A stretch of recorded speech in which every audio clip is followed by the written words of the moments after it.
Krishna Krishna Krishna Hare Hare Hare Rama Rama Rama Hare Hare Hare Krishna Krishna Krishna Hare Hare Hare Rama Rama Rama Hare Hare Hare Krishna Krishna Krishna Hare Hare Hare Rama Rama Rama Hare Hare Hare Krishna Krishna Krishna Hare Hare Hare Rama Rama Rama Hare Hare Hare Krishna Krishna Krishna Hare Hare Hare Rama Rama Rama Hare Hare Hare Krishna Krishna Hare Hare Hare Rama Rama Rama Hare Hare Hare Krishna Krishna Hare Hare Hare Rama Rama Rama Hare Hare Hare Krishna Krishna Hare Hare Hare Rama Rama Rama Hare Hare Hare Krishna Krishna Hare Hare Hare Rama Rama Rama Hare Hare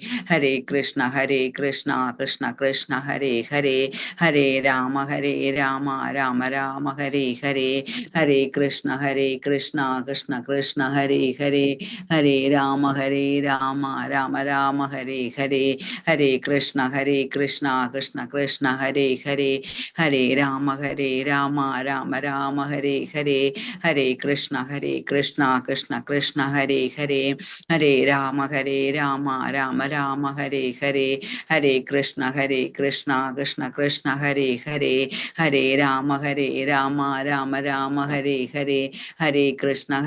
Krishna Krishna Hare Hare Hare Rama Rama Rama Hare Hare Hare Krishna Krishna Hare Hare Hare Rama Rama Rama Hare Hare Krishna Krishna Krishna Hare Hare Hare Rama Rama Rama Hare Hare Hare Krishna Hare Krishna Mataji, Hare Krishna Pranamam. Hare Krishna Prabhuji. Hare Krishna Pranamam. Hare Krishna. അപ്പോൾ നമുക്ക് പ്രാർത്ഥനയിലേക്ക് കടക്കാം. ഓം നമോ ഭഗവതേ വാസുദേവായ, ഓം നമോ ഭഗവതേ വാസുദേവായ, ഓം നമോ ഭഗവതേ വാസുദേവായ, ഓം നമോ ഭഗവതേ വാസുദേവായ. നാരായണം നമസ്കൃത്യം നരം ചൈവ നരോത്തമം ദേവീം സരസ്വതീം വ്യാസം തതോ ജയമുദിരയേത് നഷ്ടപ്രായേഷു ഭദ്രേഷു നിത്യം ഭാഗവത സേവയാ ഭാഗവതേ ഉത്തമ ശ്ലോകേ ഭക്തിർഭവതി നഷ്ടകി മൂകം കരോതി വാചാലം പങ്കും ലംഘയതേ ഗിരി കൃപതമഹം വന്ദേ പരമാനന്ദമാധവം ശ്രീഗുരുദീനതാരിണം ശ്രീചൈതന്യമീശ്വരം ജ്ഞാനതിമിരാന്ധ്യസ്യ ജ്ഞാനാഞ്ജലശലാകയാ ചക്ഷുർമിലിതം യേന തസ്മൈ ശ്രീഗുരുവേ നമഃ. ശ്രീചൈതന്യമനോഭീഷ്ടം സ്ഥാപിതം യേന ഭൂതലേ സ്വയം രൂപകഥാമഹ്യം തദാതി സഭാന്തികം. വന്ദേഹം ശ്രീഗുരു ശ്രീയുതപദകമലം ശ്രീഗുരും വൈഷ്ണവാംശ ശ്രീരൂപം സാഗരജാതം സഹനരഘുനാഥാനിധം तं सजीवं सादेवं सावधूतं परिजनसहितं कृष्णचैतन्यदेवं श्रीराधा कृष्णपादान् सहनललिता श्रीविशाखानीं तं हे कृष्णा करुणा सिन्धो दीनबन्धो जगत्पदे गोपेश गोपिका कान्ता राधा कान्त नमस्तुते तप्तकाञ्चन गौराङ्गी राधे वृन्दावनेश्वरी वृषभानुसुते देवी प्रणमामि हरिप्रिये वाञ्छाकल्पतरुभ्ये च कृपा सिन्धुभ्येव च पतिनां पावनेभ्यो वैष्णवेभ्यो नमो नमः. नमो विष्णुपादाय कृष्णप्रेष्ठाय भूतले श्रीमदे भक्तिवेदान्त स्वामिन्निधि नामिने नमस्ते सारस्वदेवे गौरवाणी प्रचारिणे निर्विशेष शून्यवादी पाश्चात्य देशधारिणे. जय श्री कृष्ण चैतन्य प्रभु नित्यानंद श्री अद्वैत गदाधर श्रीवासादि गौर भक्तवृंद. हरे कृष्णा कृष्ण कृष्ण हरे हरे हरे राम राम राम हरे हरे. ഹരേ കൃഷ്ണ പ്രഭാതിക്ക് ജയ ഗുരുദേവ്. ജയ ഹരേ കൃഷ്ണ. എല്ലാവർക്കും പ്രണാമം. ഹരേ കൃഷ്ണ പ്രണാമം. ഹരേ കൃഷ്ണ പ്രണാമം. എല്ലാവർക്കും പ്രണാമം. ഓം നമോ ഭഗവതേ വാസുദേവായ, ഓം നമോ ഭഗവതേ വാസുദേവായ. നന്ദിയ 9 എണ്ണല്ലേ അല്ലേ? ഹരേ കൃഷ്ണ.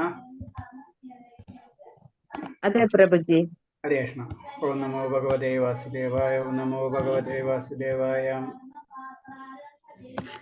അദ്ദേഹം 9 പറഞ്ഞത് ഭക്തതത്വങ്ങളെ കുറിച്ചുള്ള ഉപരിചിന്തനകൾ എന്താണ് നമുക്ക് നോക്കാം. ഭക്തിതത്വങ്ങളെ കുറിച്ചുള്ള ഉപരിചിന്തനങ്ങൾ. അതിൽ പറഞ്ഞത് ദൈവദൂഷണം നമ്മൾ കേട്ടിട്ടുണ്ട്. ദൈവദൂഷണം ഭഗവാനെ യോഗ്യത്തിൽ അദ്ദേഹത്തിന്റെ ഭക്തന്മാരെ ദൂഷിക്കുന്നത് ഒരു കാരണവശാലും അനുവദിച്ചുകൂടാ. ഇക്കാര്യത്തിൽ സുഖദേവ ഗോസ്വാമി പരീക്ഷിത്ത് മഹാരാജാവിനോട് പറയുന്ന വാക്കുകൾ ഭാഗവതത്തില് 10:74-40 ശ്രദ്ധിക്കുക. അപ്പൊ ദൈവദൂഷണത്തിന് ഭഗവാന് യോഗ്യത്തിൽ അദ്ദേഹത്തിന്റെ ഭക്തന്മാരെ ദൂഷിക്കുന്നത് ഒരു കാരണവശാലും. അപ്പൊ നമുക്കറിയാം, മറ്റുള്ളവരെ ഭക്തന്മാരെ ദൂഷിക്കുക എന്ന് പറഞ്ഞത് ഒരിക്കലും നമ്മൾ ചെയ്യാൻ പാടില്ലാത്ത ഒരു കാര്യമാണ്. അത് നമ്മളെ ഭക്തിനെ തന്നെ നശിപ്പിച്ച് കളയുന്ന പറയുന്നത്. അത് വളരെയധികം നമ്മൾ ശ്രദ്ധിക്കണം. പിന്നെ ഈ കാര്യത്തിൽ പറയുന്ന സുഖദേവ ഗോസ്വാമി പറഞ്ഞ ഭാഗവതത്തിൽ തന്നെ അതിനെപ്പറ്റി പറയുന്ന പോയിന്റ്സ് ഉണ്ട്. ഭാഗവതത്തിൽ 10-ാം അധ്യായത്തിലാണ് പറയുന്നത്, രാജൻ ഭഗവാനെയും അദ്ദേഹത്തിന്റെ ഭക്തന്മാരെയും ദൂഷിച്ചു പറയുന്നത് കേട്ടിട്ട് ആ സ്ഥലം വിട്ടുപോകാത്തവൻ അതുവരെ അയാളുടെ ധാർമ്മിക ജീവിതം വഴി നേടിയുള്ള നന്മ മുഴുവനും നഷ്ടപ്പെടും. അപ്പൊ ഭഗവാനെ പറ്റിയോ ഭഗവാന്റെ ഭക്തരെ പറ്റിയോ പറയുന്നത് കേട്ടിട്ട്, ദുഷിച്ചു പറയുന്നത് കേട്ടിട്ട് ആ സ്ഥലം വിട്ടുപോകാത്തവനെ അയാൾ അതേവരം ചെയ്തിട്ടുള്ള എല്ലാ നന്മകളും നഷ്ടപ്പെടുന്ന പറയുന്നത്. അത്രയും ഇമ്പോർട്ടൻസ് എന്തിനുണ്ട്? നമ്മള് ദൈവദൂഷണം പറയരുത്, ഒരിക്കലും ഭഗവാനെ നിന്ദിക്കരുത്, ഭക്തന്മാരെ നമ്മൾ ഒരിക്കലും അവരെ വന്ദിക്കാൻ പറ്റില്ലെങ്കിൽ നമ്മള് നിന്ദിക്കരുത്. അത് നമുക്ക് പല ഉദാഹരണങ്ങളിൽ നിന്ന് നമുക്ക് അറിയാൻ പറ്റും. നമുക്കറിയില്ല അതിന്റെ ശക്തി എന്താണ്. അത് പല വലിയ വലിയ ആൾക്കാരെ ശ്രദ്ധിച്ചു കഴിഞ്ഞാൽ നമുക്ക് മനസ്സിലാവും. നമുക്ക് പറയാൻ പറ്റാത്ത കാരണമുണ്ട് അങ്ങനത്തെ കാര്യങ്ങൾ. നമുക്ക് വളരെയധികം ശ്രദ്ധിച്ചു കഴിഞ്ഞാൽ ചില എന്തൊക്കെ കിട്ടുമ്പോ എന്തൊക്കെ എന്നുള്ള ചിന്താഗതി വരും. പിന്നെ ദൈവമില്ല, ആരുമില്ല, എന്ത് വേണമെങ്കിലും ചെയ്യും ദൈവത്തിന്റെ എതിരെ. മനസ്സിലായി? അതൊന്നും ഒരിക്കലും നമ്മൾ ചെയ്യാൻ പാടില്ല. നമുക്ക് കിട്ടണത് കുഴപ്പമെന്ന് വെച്ച് കഴിഞ്ഞാൽ നമുക്കിത് എങ്ങനെ കിട്ടണം നമുക്കറിയില്ല. കിട്ടിക്കഴിഞ്ഞാൽ നമുക്കത് മനസ്സിലാവില്ല. നമുക്ക് ഇന്നത് കാരണം കൊണ്ടാണ് ഇത് കിട്ടിയെന്ന് നടക്കുന്നത് നമുക്ക് മനസ്സിലാവില്ല. അതാണ് ഭൗതിക പ്രകൃതിന്റെ പ്രത്യേകത എന്ന് പറഞ്ഞത്. അതാണ് അത് കാരണം കൊണ്ട് ഒരിക്കലും നമ്മൾ ദൈവം ഭക്തന്മാരെ നിന്ന് ഒരിക്കലും ചെയ്ത് അങ്ങോട്ട് പറയില്ല. ഒരിക്കലും നമ്മള് ആരാധിക്കാനില്ല, അല്ലെങ്കിൽ എനിക്ക് അതിൽ വിശ്വാസം ഇല്ല എന്നൊക്കെ ചിന്തിക്കാം. പക്ഷെ നേരെ ഓപ്പോസിറ്റ് ചെയ്യുന്ന വ്യക്തിത്വങ്ങൾ നമുക്കറിയാം. പ്രത്യേകിച്ച് കുറച്ചും കൂടി ഉയർന്ന എന്തൊക്കെ ആയെന്നൊക്കെ ചിന്തിച്ച് കുറച്ച് പബ്ലിസിറ്റിക്ക് വേണ്ടി പലതും ചെയ്യുന്ന കാര്യങ്ങളൊക്കെ ആൾക്കാരൊക്കെ അറിയാം. അവരൊന്ന് പതുക്കെ എടുത്ത് നമ്മള് ഡീറ്റെയിൽ ആയിട്ട് ഒന്ന് ബാക്കിലേക്ക് എടുത്ത് നോക്കിയാൽ മതി. അവർക്ക് ഉണ്ടാവുന്ന പല പ്രശ്നങ്ങളും കാര്യങ്ങളൊക്കെ ഇതൊക്കെ നമുക്ക് പബ്ലിക്കായിട്ട് അറിയാവുന്ന കാര്യങ്ങളാണ്. ഓരോരുത്തരുടെ പേരെടുത്ത് പറയാൻ പറ്റില്ല എന്ന് മാത്രമേ ഉള്ളൂ നമുക്ക്.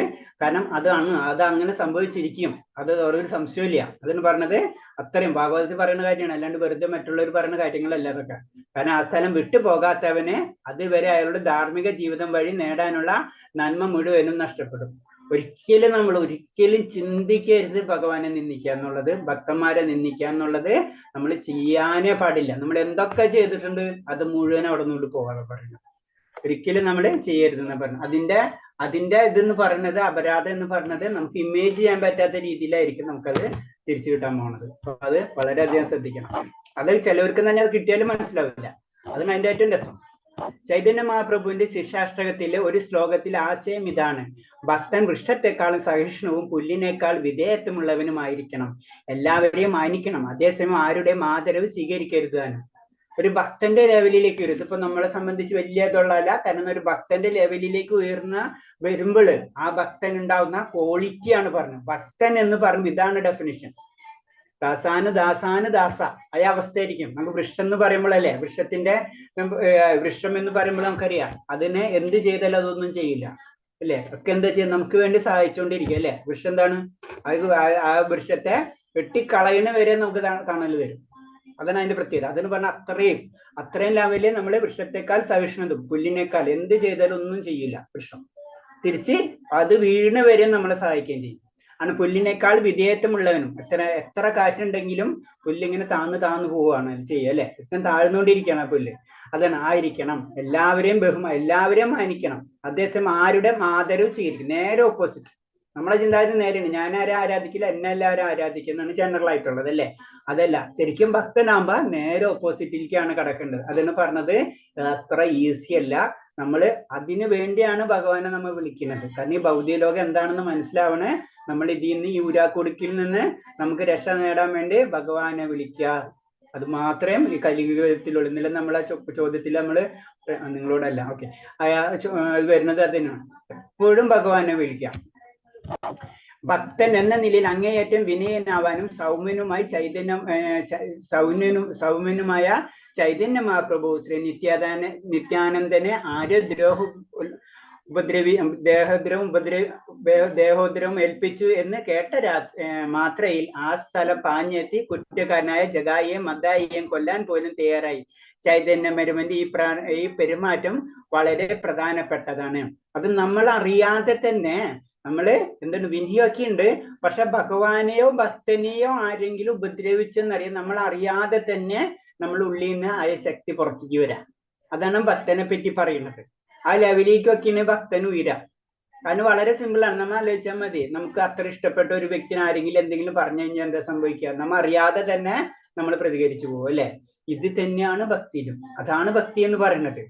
അതിന്റെ അർത്ഥം എന്ന് വെച്ച് കഴിഞ്ഞാൽ എന്താണ്? അന്ന് എല്ലാവരും വഴക്ക് പറയാനല്ല, ആ ഒരു കാര്യത്തിന്റെ മുകളിൽ വരുമ്പോ നമ്മൾ അറിയാതെ തന്നെ നമ്മൾ പ്രതികരിച്ചു പോവാം. ഒരു വൈഷ്ണവൻ പരമാവധി സഹിഷ്ണുവും സൗമ്യനുമാണ്. തീർച്ചയായിട്ടും നമ്മൾ സഹിഷ്ണുത വേണം, സൗമ്യനാണ്. സ്വന്തം അഭിമാനം പോലും ഉപേക്ഷിക്കാൻ തയ്യാറായി എന്ന് വരാം. സ്വന്തം അഭിമാനം എന്നുള്ള സബ്ജക്റ്റേ ഇല്ല.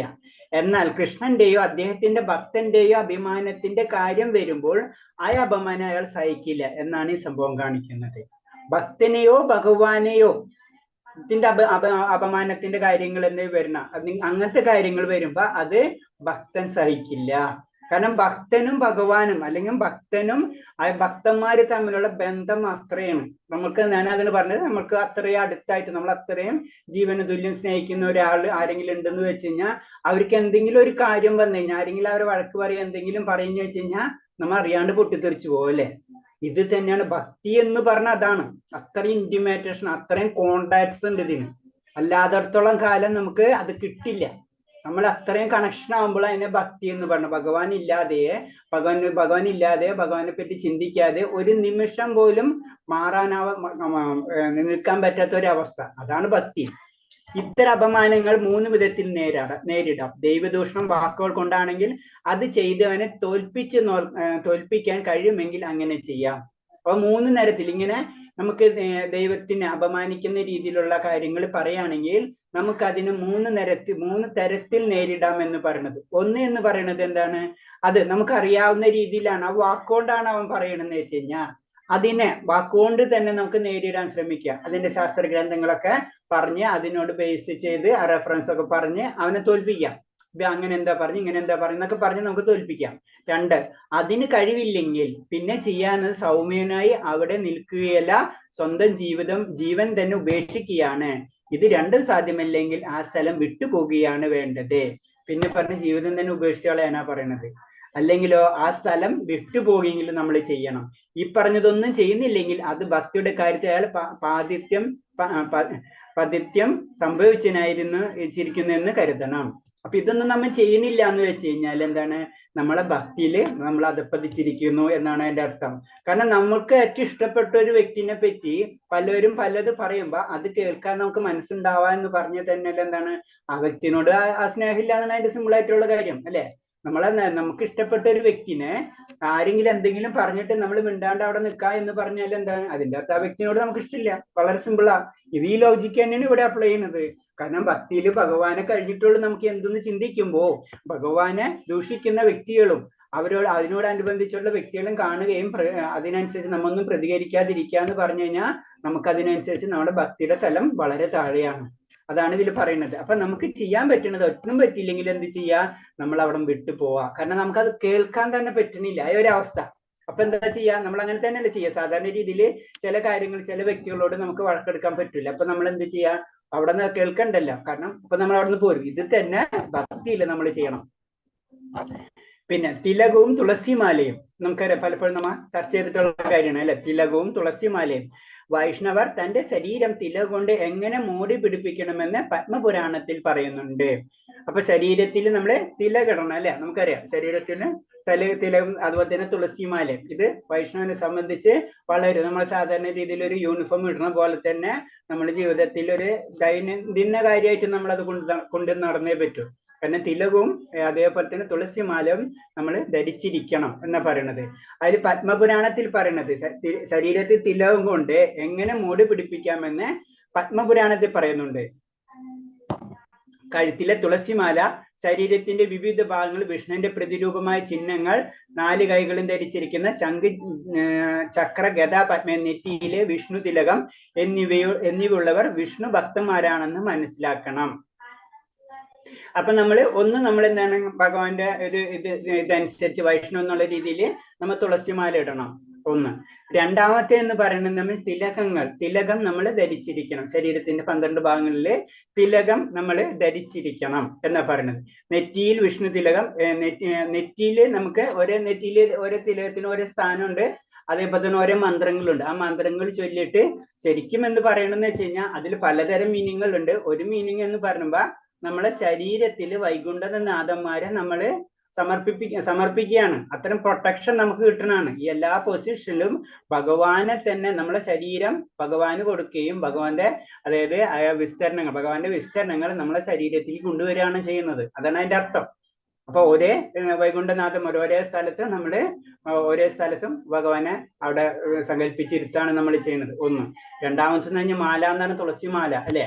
അത് തുളസിയാണ് ഭഗവാനായിട്ട് ഇഷ്ടപ്പെട്ടത്, അല്ലെ? തുളസി അതെന്താ പറയുന്നത്? തുളസി ഭഗവാനായിട്ട് ഏറ്റവും കണക്ഷൻ ഉള്ളതാണ്.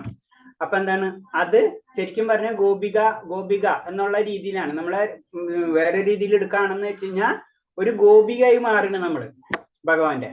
അതാണ് അതിന്റെ പ്രത്യേകത തുളസിമാല ധാരണം ചെയ്യുന്നതോടുകൂടി. കാരണം എല്ലാ പ്രൊട്ടക്ഷനും പിന്നെ അവിടെ നിന്ന് കിട്ടാണ് തുളസിയിൽ നിന്ന്. ഭക്തിപരമായിട്ടുള്ള ഉയർച്ചയ്ക്ക് ഏറ്റവും ഇമ്പോർട്ടൻസ് തുളസിയാണ്. അപ്പൊ ആ തുളസിമാലനെ നമ്മൾ അക്സെപ്റ്റ് ചെയ്യാനാണ്. ആണ് തുളസിമാലയും തിലകവും നമ്മൾ ധരിച്ചിരിക്കണം എന്ന് പറഞ്ഞത്. സ്കന്ദ പുരാണത്തിൽ ഇതേപോലെ പരാമർശമുണ്ട്. തിലകമോ ഗോപിചന്ദനമോ അണിഞ്ഞിരിക്കുന്നവരും ശരീരം മുഴുവൻ തിരുനാമം എഴുതിയിരിക്കുന്നവരും കഴുത്തിലും മാറിലും തുളസിമാല ധരിച്ചിരിക്കുന്നവർ ഒരിക്കലും യമദൂതന്മാരെ ഭയപ്പെടേണ്ടതില്ല. ഞാൻ എടുത്തിട്ടില്ലല്ലോ. നീ 9ാമത്തെ അധ്യായം എടുത്തിട്ടില്ലല്ലോ? എടുത്തിട്ടില്ല പ്രഭുജി, എടുത്തിട്ടില്ല അല്ലേ? ശരി ഹരേഷ്, ഞാൻ എവിടെ പറഞ്ഞ പോലെ എനിക്ക് തോന്നുന്നു. ഓക്കെ, ശരി. അപ്പൊ പിന്നെ അടുത്ത പറഞ്ഞതാണ് സ്കന്ദപുരാണം. അപ്പൊ സ്കന്ദപുരാണത്തിൽ പറയുന്നത് കാരണം തിലകമോ ഗോപിചന്ദനമോ അണിഞ്ഞിരിക്കുന്നവരും ശരീരം മുഴുവനും തിരുനാമം എഴുതിയിരിക്കുന്നവരും കഴുത്തിലും മാറിലും തുളസിമാല ധരിച്ചിരിക്കുന്നവരും ഒരിക്കലും യമദൂതന്മാരെ ഭയപ്പെടേണ്ടതില്ല. കാരണം ഭഗവാനുള്ള പിന്നെ അവിടെ യമദൂതന് അവിടെ സ്ഥാനമില്ല. അതാണ് അതിന്റെ സിമ്പിൾ ആയിട്ടുള്ള കാര്യം. അതാണ് നമ്മൾ ഇത് ചെയ്യണമെന്നാണ്. ഗോപിചന്ദനം നമുക്കറിയാം, ഭഗവാൻ ലീലകളാടിയിട്ടുള്ള സ്ഥലങ്ങളിലത്തെ മണ്ണാണ്, അല്ലെ? അത് അരച്ചിട്ടാണ് അതിലെ സുഗന്ധദ്രവ്യങ്ങളൊക്കെ ചേർത്തിട്ടാണ് നമ്മൾ ഗോപിചന്ദനം ഉണ്ടാക്കണം. ചന്ദനം നമ്മൾ അങ്ങനെയാണ് അത് ചെയ്തെടുക്കുന്നത്. അപ്പൊ ഗോപിചന്ദനം ധരിക്കുക. പിന്നെ എന്താണ്? ശരീരം മുഴുവൻ തിരുനാമം എഴുതിയിരിക്കുന്നു. ഇപ്പൊ നമുക്ക് മുഴുവനും തിരുനാമം എഴുതാൻ പറ്റില്ലെങ്കിലും നമ്മൾ എന്താണ് 12 ഇത് നമുക്കറിയാം. 12 സ്ഥലത്ത് നമ്മൾ ഭഗവാനെ സങ്കല്പിച്ചിട്ട് നമ്മള് ഗോപിചന്ദനം തൊടാം. അതാണ് നമ്മൾ ചെയ്യണം. കഴുത്തിലും മാറിലും തുളസി മാല ധരിച്ചിരിക്കുന്നവനും ഒരിക്കലും യമദൂതന്മാരെ ഭയപ്പെടേണ്ടതില്ല. അപ്പൊ പറഞ്ഞു വരുന്നത് ഇത്രേ ഉള്ളൂ. നമ്മൾ വൈഷ്ണവ രീതിയിലേക്ക് കടക്കുമ്പോൾ ഇത് നമ്മളെ മിനിമം കാര്യങ്ങളാണ്. ഇത് ചെയ്യണം. ഇത് നമ്മൾ സാധാരണ ജീവിതത്തിൽ നമ്മൾ സാധാരണ രീതിയിൽ എല്ലാം കുളിച്ച് ചന്ദനം തൊടുന്ന പോലെ തന്നെ നമ്മൾ കുളിച്ച് എന്താണ് തുളസിമാലയും അതുപോലെ തന്നെ ഈ ചന്ദനം ഗോപിചന്ദനം നമ്മൾ തൊട്ടിരിക്കണം. അത് ഒരു പാർട്ടായി. നമുക്ക് കിടന്നുറങ്ങുക എപ്പോഴാണ് നമുക്ക് മരണം വരുന്നത് അറിയില്ല, അല്ലെ? നമുക്ക് സിമ്പിൾ ആയിട്ട് അറിയാം. ഇപ്പൊ കിടന്നുറങ്ങുന്ന സമയത്തായാലും നമ്മള് എന്താണ് തുളസിമാലയും അതുപോലെ തന്നെ ചന്ദനം ഇട്ട് കിടന്നുറങ്ങണം എന്നാ പറയാം. അപ്പൊ അത്രയും ഇമ്പോർട്ടൻസ് ഉണ്ട് അതിന്. പിന്നെ അടുത്തത് പൂമാലകൾ സ്വീകരിക്കല്. വിഗ്രഹത്തിൽ ചാർത്തിട്ടുള്ള പൂമാല ധരിക്കാനാണ് മറ്റൊരു നിർദ്ദേശം. കാരണം നമുക്കറിയാം വിഗ്രഹത്തിൽ ചാർത്തിട്ടുള്ളത് ക്ഷേത്രങ്ങളിൽ ചാർത്തി കഴിഞ്ഞിട്ട് ആ ക്ഷേത്രത്തിൽ അത് കഴിയുമ്പോൾ അതെന്താന്ന് ശരിക്കും ഭക്തർക്ക് കൊടുക്കും, അല്ലെ? സാധാരണ രീതിയിൽ നമുക്കറിയാം. അപ്പൊ ആ പൂമാലകള് നമ്മൾ ധരിക്കാനാണ് പറയുന്നത്. ഉദ്ധവർ കൃഷ്ണനോട് പറയുന്നു ഭാഗവതത്തിൽ 11:6-46. കൃഷ്ണ, പൂക്കൾ, പൂമാലകൾ, വിശുദ്ധ വസ്തുക്കൾ, വസ്ത്രങ്ങൾ, ആഭരണങ്ങൾ എന്നിങ്ങനെ അവിടെ നിന്ന് ഉപയോഗിച്ചതും ആസ്വദിച്ചുമേ എല്ലാ സാധനവും ഞാൻ എടുത്തിട്ടുണ്ട്. അങ്ങയുടെ ഉച്ചിഷ്ടം ഞാൻ ഭുജിക്കുന്നു. അപ്പൊ ഭഗവാൻ ഉപയോഗിച്ചിട്ടുള്ള എല്ലാ കാര്യങ്ങളും നമ്മൾ ഉപയോഗിക്കുക. അത് വളരെയായിട്ട് സിമ്പിൾ ആയിട്ടുള്ള കാര്യമാണ്. ഭഗവാൻ തൊട്ടത് മുഴുവൻ അതീന്ദ്രിയ അവസ്ഥയിലേക്ക് എത്തിക്കഴിഞ്ഞല്ലേ അത് നമ്മൾ ഉപയോഗിക്കുക. അപ്പൊ അതിന്റെ ഗുണം നമുക്ക് ലഭിച്ചിരിക്കും. അത് നമ്മൾ അത് ചെയ്യണമെന്ന് പറഞ്ഞത് ആഭരണങ്ങളായാലും വസ്ത്രങ്ങളായാലും പൂക്കളായാലും പൂമാലകളാണെങ്കിലും ഭഗവാൻ ഉപയോഗിച്ചതിന് ശേഷം നമ്മളത് ഉപയോഗിക്കുക. പിന്നെ ഞാൻ ചോദിക്കട്ടെ, നമ്മൾ ഉപയോഗിച്ച് പിന്നെ നമ്മൾ ഭഗവാന്റെ ഒരു ഇത് കൊണ്ടുവന്നു. എന്തൊരു പൂമാല കിട്ടി നമുക്ക്. സപ്പോസ് ക്ഷേത്രങ്ങളിൽ മാല കിട്ടും, നമ്മളത് ഇട്ട് കഴുത്തിലിട്ട് നമ്മൾ കൊണ്ടുവന്നു. കുറച്ചു നേരം കഴിയുമ്പോൾ അത് കേടാവും, അല്ലെ? അപ്പൊ നമ്മൾ എന്തത് ആ മാല എന്ത് ചെയ്യണം? അതിനെ അതേ രീതിയിൽ തന്നെ അതിനെ ആദരിക്കണം. അതൊന്നും പറ്റിയിട്ടില്ലെങ്കിൽ എന്താ ചെയ്യണത്? ചെടികൾക്ക് ഇട്ട് കൊടുക്കാം. മനസ്സിലായി? അപ്പൊ അങ്ങനെ ചെയ്യണം. അത് കഴിഞ്ഞ് എന്റെ കാര്യം കഴിഞ്ഞല്ലോ, ഇനി എവിടെയാണ് കളയാം, അന്ന് അവിടെ കളയാം, അങ്ങനെ ചിന്തിക്കരുത്. അത് ഭഗവാന്റെ ആയ അതേ രീതിയിൽ തന്നെ അതിനെ നമ്മൾ കാണാം. അത് എങ്ങനെയാണെങ്കിലും അത് പരിശുദ്ധമായിട്ട് തന്നെ അത് ശ്രദ്ധിക്കണം. അത് വേസ്റ്റിൽ അവിടെ കൊണ്ടിടുക, അതൊക്കെ നമ്മൾ ചെയ്യാൻ പാടില്ല. നമ്മൾ തുടക്കം മാത്രം പോലെ അതിന്റെ അവസാനം വരെ നോക്കണം. നമ്മളെല്ലാവരും ആദ്യം തുടക്കം മാത്രമേ ഉള്ളൂ, പിന്നെ നമ്മൾ നോക്കില്ല. അങ്ങനെ ചെയ്യാൻ പാടില്ല. അത് ഭഗവാൻ സ്റ്റാർട്ടിങ് ഉണ്ടെങ്കിൽ എൻഡിങ്ങും ഉണ്ട്. അപ്പൊ നമ്മൾ എന്തൊരു കാര്യം ചെയ്യുമ്പോ തുടക്കം തൊട്ട് അവസാനം വരെ നമ്മൾ ശ്രദ്ധിക്കണം. അപ്പൊ അത് വളരെയധികം ഇമ്പോർട്ടൻസ് ആണ്. വൈഷ്ണവ തത്വങ്ങൾ മുഴുവനും അതേപടി സ്വീകരിക്കാൻ കഴിഞ്ഞില്ലെങ്കിൽ കൂടി കൃഷ്ണന് സമർപ്പിച്ച ഭക്ഷ്യവസ്തുക്കൾ കൃഷ്ണപ്രസാദം കഴിക്കുവാൻ ക്രമേണ വൈഷ്ണവന്റെ വിധാനത്തിലേക്ക് ഉയർത്തപ്പെടും. അപ്പൊ നമുക്ക് മുഴുവനും ചെയ്യാനും പറ്റുന്നൊന്നുമില്ല പല കാര്യങ്ങളും, അല്ലെ? സാധാരണ ഭൗതികതയിലാണ് നമ്മൾ ജീവിക്കുന്നത്. നമുക്ക് ഈ ഭൗതികമായിട്ടുള്ള പ്രശ്നങ്ങളുണ്ട്, പല ഇഷ്യൂസ് നമുക്ക് വരുന്ന കാരണം കൊണ്ട് എല്ലാതും ആസ് ഇറ്റ് ഈസ് നമുക്ക് ചെയ്യാൻ പറ്റണമെന്നില്ല. ചെയ്യാൻ പറ്റുന്നത് വളരെ സിമ്പിൾ ആയിട്ട് ഒരു കാര്യമുണ്ട്, പ്രസാദം നമുക്ക് കഴിക്കുന്നതുകൊണ്ട് കുഴപ്പമൊന്നുമില്ല, അല്ലെ? അപ്പൊ ഭഗവാന്റെ പ്രസാദെങ്കിലും അറ്റ്ലീസ്റ്റ് നമ്മൾ കഴിക്കണം. ഭഗവാനെ അർപ്പിച്ചതിന് ശേഷം നമ്മൾ ആ പ്രസാദമായിട്ട് നമ്മൾ കഴിക്കും. അതിന് ഞാനിപ്പോ പ്രാക്ടിക്കലായിട്ടുള്ള കാര്യം പറഞ്ഞു. നമുക്കിപ്പോൾ എല്ലാവർക്കും എല്ലാതും അങ്ങനെ ചെയ്യാൻ പറ്റുന്നില്ലെങ്കിലും അറ്റ്ലീസ്റ്റ് ഒരു നേരെങ്കിലും ഒരു പ്രാവശ്യമെങ്കിലും ഭഗവാന്റെ പ്രസാദം കഴിക്കാൻ വേണ്ടി നമ്മൾ എന്ത് ചെയ്യാം, ഒരു ഫലം അല്ലെ ഒരു ഫ്രൂട്ട് എന്തെങ്കിലും ഭഗവാനെ അർപ്പിക്കുക. അർപ്പിച്ചതിന് ശേഷം അപ്പൊ ഒരു ദിവസത്തിൽ ഒരു നേരെങ്കിലും ഒരു നേരമല്ല ഒരു പ്രാവശ്യമെങ്കിലും ഭഗവാന്റെ പ്രസാദം നമ്മൾ ഭുജിക്കാൻ തുടങ്ങും. അപ്പൊ അങ്ങനെങ്കിലും നമ്മൾ ചെയ്തിരിക്കണം. അത് നമ്മളെ ഒരു പാട്ടാണ്. ഭഗവാൻ നമ്മൾ വീട്ടിലിരിക്കുകയാണെന്ന് വെച്ച് കഴിഞ്ഞാൽ എന്താണ്, ഭഗവാന്റെ കാര്യങ്ങൾ കുറെ കാര്യങ്ങൾ നമ്മൾ നോക്കണം. അപ്പൊ അതിനനുസരിച്ചുള്ള കാര്യങ്ങൾ ഭഗവാനെ നമ്മൾ ചെയ്തുകൊണ്ടിരിക്കും. കാലത്തെ വൈകിട്ട് ഉച്ചയ്ക്ക് വൈകിട്ട് എപ്പോഴാണെന്ന് വെച്ച് കഴിഞ്ഞാൽ ഒരു പ്രാവശ്യമെങ്കിലും ഭഗവാൻ അത് കൊടുത്തിരിക്കണം എന്നാണ്. അങ്ങനെ നമ്മളെ ഒരു ചിട്ടകൾ പിന്നെ ഞാൻ പറഞ്ഞിട്ടുണ്ട്. അതിന്റെ ഉപയോഗിക്കുന്ന പാത്രങ്ങളായാലും ഒക്കെ സെപ്പറേറ്റ് ആയിരിക്കണം. പിന്നെ അത് കൊണ്ട് മിക്സ് ചെയ്യുക, അതൊക്കെ നമ്മൾ പറയേണ്ട തന്നെ ആവശ്യമില്ല. അതൊക്കെ നമ്മൾ ശ്രദ്ധിക്കുക. നമ്മളെ വളരെ പോയിന്റ് നമ്മൾ തുടക്കിയിട്ടുണ്ടെങ്കിൽ അതിന്റെ അവസാനവും കാണണം. അല്ലാണ്ട് തുടങ്ങി പാത്രം എടുത്ത് അവിടെ ഇട്ട് പിന്നെ അത് അങ്ങനൊന്നും നമ്മൾ ചെയ്യരുത്. അല്ലെങ്കിൽ പിന്നെ ചെയ്യണ്ട, അതിന്റെ ആവശ്യമില്ല.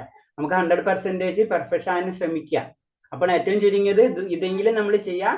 അറ്റ്ലീസ്റ്റ് ഭഗവാനെ ഇത് വെച്ചിരിക്കണം, ഒരു ഫലം എന്തെങ്കിലും ഒരു കാര്യം ഭഗവാന് കൊടുത്തിരിക്കണം ഡെയിലി നമ്മൾ. അപ്പോഴോ നമുക്കും ഭഗവാനെ പറ്റി ചിന്തിക്കാൻ പറ്റുള്ളൂ, അല്ലെ?